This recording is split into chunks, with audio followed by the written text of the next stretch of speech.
마태복음 25장 1절에서 13절.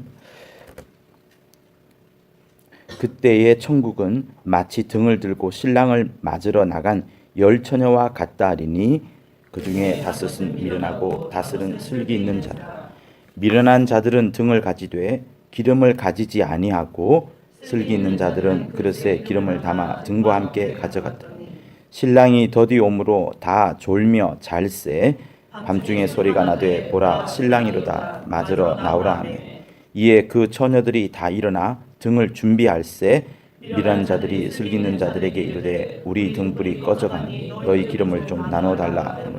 슬기 있는 자들이 대답하여 가로되 우리가 너희의 쓰기에 다 부족할까 하노니 차라리 파는 자들에게 가서 너희 쓸 것을 사라 하니 저희가 사러 간 동안에 신랑이 오므로 예비하였던 자들은 함께 혼인잔치에 들어가고 문은 닫힌지라.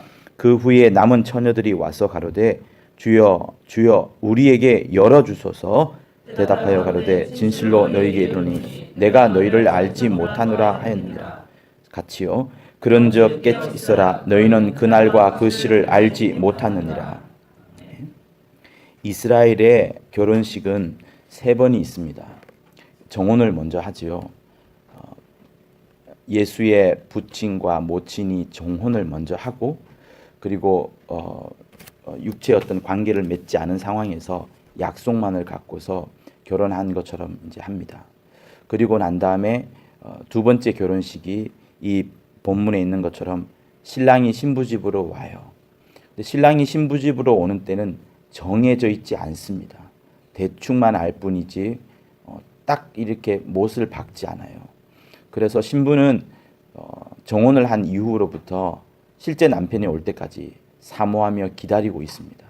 그리고 세 번째 결혼은 이제 마침내 그 둘이가 이제 만나서 우리가 보통 하는 그런 결혼식 같이 그런 결혼식을 하고 또 신혼여행을 가는 그런 것이 있습니다. 신랑이 언제 올지 알 수가 없는 그 두 번째 결혼식에 대해서 이 본문이 말하고 있어요. 이곳에는 10명의 처녀가 있습니다. 10명의 처녀가 있는데 두 그룹으로 나누지요. 한 그룹은 어쨌든 둘 다 등을 준비를 했습니다. 근데 한 그룹은 기름을 넉넉하게 준비를 못했고 또 한 그룹은 기름을 넉넉하게 준비를 했어요. 신랑이 온다는 소식이 살짝 들리니까 모두가 다 깨어났습니다. 깨어나서 보니까 한 그룹은 기름이 넉넉히 준비하지 못하여서 등불이 꺼져갈 것 같고 그래서 신랑을 맞이하다가 아니면 신랑을 맞이하면서 돌아오다가 중간에 꺼질 판이에요. 그러니까 슬기 있는 자들한테 부탁을 해서 좀 나눠 쓰자라고 했는데 이 슬기 있는 자들이 보니까 욕심 때문에 나누어 주지 않은 것이 아니고 가만히 보니 내가 내 것을 나누어 주다가는 나도 혹시 갈 때는 모르겠지만 올 때 신랑을 모시고 올 때에 기름을 다 써버리고 그럼 불이 꺼져버릴 수 있겠다라는 생각에 너가 차라리 파는 자들한테 가서 사라 이렇게 말을 합니다. 그리고 마침내는 신랑이 왔을 때에 결국에는 기름을 넉넉하게 준비했던 5 처녀만이 이제 주님을 맞이하게 되고 나머지 5 처녀에 대해서 주님은 진실로 너희에게 이르노니 내가 너희를 알지 못하노라 이런 말씀을 합니다. 사랑하는 여러분, 우리 교회는요. 우리 교회에 맡겨진 사명이 있습니다. 장로교회는 장로교회, 침례교회는 침례교회, 성결교회는 선결교회에 맡겨놓으신 하나님의 사명이 있어요. 다 똑같다면 다 똑같았다면 역사는 한 방향으로 또 아니면 어떤 변화가 없이 흘러갔겠지만 하나님께서는 시대를 따라서 어떤 때는 기도를 많이 하는 그룹으로 어떤 때는 기도에서 좀 더 나아가서 방언 기도를 함으로써 성령을 깊이 깨닫는 그런 것으로 또 어떤 때는 말씀의 그 자체에 기반을 두고 말씀이 흔들리지 않도록 교리적인 부분, 말씀의 어떤 체계를 잡아가는 부분 이런 부분들을 하나님이 역사를 하십니다. 하나님은 왕이셔요. 당신의 뜻대로 하십니다. 그리고 시대에 흘러가는 모습들을 보고 그 시대를 따라서 필요한 것을 우리에게 부여하여 주시고 그 중에서 믿는 사람들을 통하여서 그때 필요한 시대적인 사명자를 세우고 시대적인 소명을 우리에게 안겨줍니다. 성락교회는요, 여러분 정말로 아셔야 됩니다. 우리가 성락교회를 다니기 때문에, 이 교회를 다니기 때문에 그냥 하는 말이 아니고 시대적인 소명이 있습니다. 그래서 우리 눈은 다른 누구보다도 크게 떠야 되고요. 하나님의 소명에서 흔들리게 되면 많은 것들을 놓치게 됩니다. 우리가 이 교회의 사태를 맞으면서 아픔이 있지만 다시 한번 내가 내 자신을 놓고서 기도하고 우리 교회에 맡겨주신 하나님의 사명을 놓고 기도하다 보면 내가 어떤 부분을 조금 더 보충해야 되고 어떤 부분을 더 강화해야 되는 것을 발견하게 됩니다. 그리고 여기서 조금 더 교회를 놓고 기도하게 되면 하나님께서 이 이후에 무엇을 쓰시려고 하는지, 어떤 영적인 전쟁과의 싸움에서 우리를 사용하시려고 하는지를 발견하게 됩니다. 저는 우리 청년들이 이것을 빨리 발견하기를 원해요. 지금 우리 교회를 향한 공격들 중에 한 가지 많이 발견되어진 부분은 율법에 관한 겁니다. 우리 중에 어떠한 사람도 하나님의 은혜를 뒤로 감춘 채 하나님 앞에 나아갔을 때, 하나님의 은혜 없이 곧 예수의 피 없이 하나님 앞에 나아갔을 때 어느 누구도 율법 앞에서 자유로운 사람은 없습니다. 단 한 명도요. 바울도요. 바리새인이었던 바울도요. 예수의 은혜 없이는 하나님 앞에 나아갔을 때 율법 앞에 자유로울 수 있는 사람은 아무도 없습니다. 심지어 율법이 없다고 하더라도 우리의 조상 아담의 때로부터 우리는 선악과를 먹음으로 이미 우리의 심령 가운데는 자유롭지 않은 그것이 있습니다. 그렇기 때문에 누구든지요, 하나님의 은혜를 살짝 그림자지게끔 하고 예수 믿는 사람에게, 그 사람에게 율법을 들이대었을 때, 그 사람의 양심을 드러내었을 때 자유로운 사람이 없는 거예요. 그러면 어떻게 하겠습니까?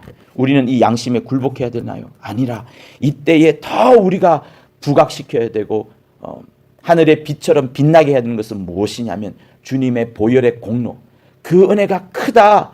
그 주님이 흘리신 보혈의 공로가 율법보다 능히 더 세고 율법의 모든 저주를 십자가에서 다 감당하셨으니 더 이상 우리를 옥죄일 것, 그리스도의 사랑에서 우리를 끊을 수 있는 것은 어떠한 것, 높음이나 장래나 미래나 또 과거나 낮음이나 어떠한 것들도 우리를 그리스도의 사랑에서 끊을 수 없다는 이것을 여러분 우리는 이겨내고 이것을 주장할 수 있어야 되는 겁니다.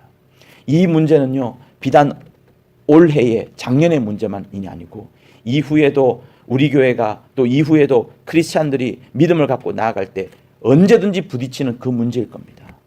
율법이냐 양심이냐 아니라 그리스도의 은혜라. 이 은혜가 얼마나 큰지를 우리는 확실하게 견고하게 붙잡을 수 있는 그런 테스트가 지금 작년과 올해 일어나고 있는 이 하나의 하나님의 어떤 주제일 수도 있습니다. 그리고 또 이것 말고 또 한 가지 더 있어요. 여러분들은 아직 발견하지 못했을 수 있겠지만 교회의 리더들은 발견하고 있는 또 한 가지가 무엇이냐면 신비주의에 관한 겁니다. 신비주의를 제일 쉽게 설명하자면 예언을 말하는 거예요. 어떤 사람에 대해서 예언을 합니다. 그 예언을 지속적으로 하잖아요. 잘 들으셔요, 여러분. 처음에는 안 믿습니다. 그런데 이것을 지속적으로 듣다가 수년이 쌓이고요. 어느 순간 내가 위기에 왔을 때 그 예언이 맞는 게 아닐까라고 마음이 열립니다. 그 순간 원수는 그를 장악하는 거예요. 어떻게 보면 율법주의보다 더 무섭습니다. 구약에 나오는 많은 선지자들이, 하나님의 선지자들이 그 자기와 반대되는 악한 선지자에 대해서 대적할 때 무엇과 관해서 싸웠냐 그러면 하나님의 이름을 놓고서 이상한 예언을 하는 거짓 선지자들과 싸운 장면들이 굉장히 많이 나옵니다. 소선지서의 대부분들은 거짓 선지자, 곧 예언하는 자들과의 싸움이었습니다. 사랑하는 여러분, 우리는 예언에 안 속을 것 같지만 제가 말하기는 부끄럽지만 수많은 목회자분들이, 개혁주의 같은 목회자분들이 이미 넘어간 사람들이 있습니다. 그래서 저는 생각을 하는 거예요. 이후에 우리 교회의 또 다른 싸움은 신비주의와 싸움이 될 것이다 라고 생각을 하고 있습니다. 그래서 여러분 분명하게 붙잡으세요. 내가 영감이 뛰어나고 기도를 많이 했다 할지라도 하나님의 말씀을 떠나버리면 하나님의 말씀을 초월해서 신비주의에 가깝게 되면 엄청난 무서움이 우리에게 다가옵니다. 원수는 우리 성락교회를 이겨내려고 할 때, 우리를 이겨내려고 할 때 여러 가지 방법을 쓸 거예요. 가장 좋은 방법은 우리 교회와 유사한 방법으로, 베레아 운동과 유사한 방법으로 하나를 끄집어내고 그것이 진짜 영적인 운동이다 라고 말을 하게 되면 엄청난 혼란이 올 겁니다. 베레아 운동 같은 교회가 여러분 없어요. 그래서 누가 보더라도 독특합니다. 말씀과 영적 세계와 여러 가지 것들을 함께 아우르고 있는 막강한 무기를 갖고 있는 교회지요. 또 이 베레아의 컨텐츠, 시므온의 설교를 통해서 또 선교센터를 통해서 녹취된 자료들, 이런 것들은 막강한 무기입니다. 흔들릴 수 없는 글자화해버린 막강한 무기예요. 여기에 우리는 우리가 체험한 여러 영적 체험들과 영적 지식들이 있습니다. 그래서 이후에 우리 교회를 쓰지 않을 수 없는, 다시 말하면 하나님이 우리 교회를 아끼지 아니하고 우리 교회를 준비하지 않으면 안 되는 그런 과정이 있는데, 반대로 말하자면 원수의 입장에서는 여기를 꺾지 않으면 큰일 나는 겁니다. 악한 시대가 더 올 것이 분명한데 이곳을 꺾지 않으면 안 되는 거예요. 그래서 여러 무기들이 지금, 여러 공격들이 우리에 오고 있는데, 그 마지막에 있는 전쟁이 저는 신비주의라고 보여지는 겁니다. 왜? 우리와 비슷한 베레아 운동의 영적 운동을 하는 것으로, 그런데 성령을 심어주는 것이 아니라 다른 신기한 악한 영으로 심어줄 때 많은 혼란들이 오게 됩니다. 여러분, 그게 실제로 있어요. 그래서 저는 여러분들에게 부탁을 드립니다. 오늘 이 본문에 있는 것처럼 하나님이 10처녀 다 깨우셨어요. 그런데 기름을 준비하지 못한 5처녀는 결국에는 주님께서 모른다고 하시고, 주님이 쓰시는 자는 누구냐면 기름을 준비한 5처녀를 주님이 쓰시는 겁니다. 우리 교회에 맡겨주신 사명은 말씀을 탄탄하게 준비하여라. 이 짧은 30년, 40년 기간 동안에 우리 성락교회는 모든 신학적인 체계를 다 잡아갔습니다. 흔들림이 없어요. 로펌에서도 변호사들도 이 수백 년이 흘러갔어야 만들어진 이 체계를 30년 만에 만들고 250권의 책을 하게 된 것은 놀라운 거라고 말을 하고 있습니다. 여러분, 우리 교회는 말씀과 이 영적인 부분 두 가지들을 잘 준비하고 있는 교회예요. 여러분들이 깨어 있어야 됩니다. 내가 그냥 단순하게 믿음을 유지하고 은혜 받는 사람으로 쓰는 것이 아니라 미래를 준비하셔야 돼요. 내가 은혜 받으면 무엇합니까? 내가 하나님 앞에 쓰임받지 못하는데, 하나님이 쓰시고자 하는 5처녀를 주님은 찾고 계신데, 악한 때에 이 5처녀가 누구인지를 주님은 찾고 계시는데, 이 기름을 준비하지 아니하고 넉넉하게 준비하지 않았을 때 우리 스스로가 손해를 보는 겁니다. 여러분, 내가 하나님 앞에 단 하루라도 거룩하고 신령하게 쓰임받고자 하는 것이 우리의 소원 아니겠어요? 하나님의 쓰임받지 못하고 그냥 하나님의 은혜를 누리는 자가 여러분 좋겠습니까? 편하게 누리는 자가 좋겠습니까? 하나님은 정말 적재적소의 그 전투의 현장 속에 하나님이 꼭 쓰고자 하는 이 사람, 얘가 죽을지도 모르겠지만 내게 이 사람을 쓰고 싶어하는 그 사람을 하나님은 찾고 계시는 것이 하나님의 꿈이셔요. 그래서 우리에게 성령을 주신 겁니다. 성락교회에 맡겨진 사명은 저는 이것이라고 보여지는 거예요. 그래서 사랑하는 우리 청년 여러분, 여러분들은 정말 많은 것을 안고 있습니다. 흔들리지 마십시오. 말씀에 흔들리지 마시고요. 내가 갖고 있는 능력이 정말로 크다는 것을 알고서 더 기도하시고요. 여러분의 영역을 쌓으려면 엄청난 방언 기도와 기도 속에 들어가고요. 여러분이 흔들리지 않는 그 말씀의 체계를 잡아가려면 말씀 속으로 깊이 빠져들어가는 것, 주일 메시지 속으로 깊숙이 들어가는 것들이 필요합니다. 그래야 나중에 수많은 율법주의와 신비주의 전쟁에서 우리는 싸워서 이길 수 있고, 나는 죽을지언정 수많은 사람들을 살려낼 수 있는 그 훌륭한 사역자가 되어가는 겁니다.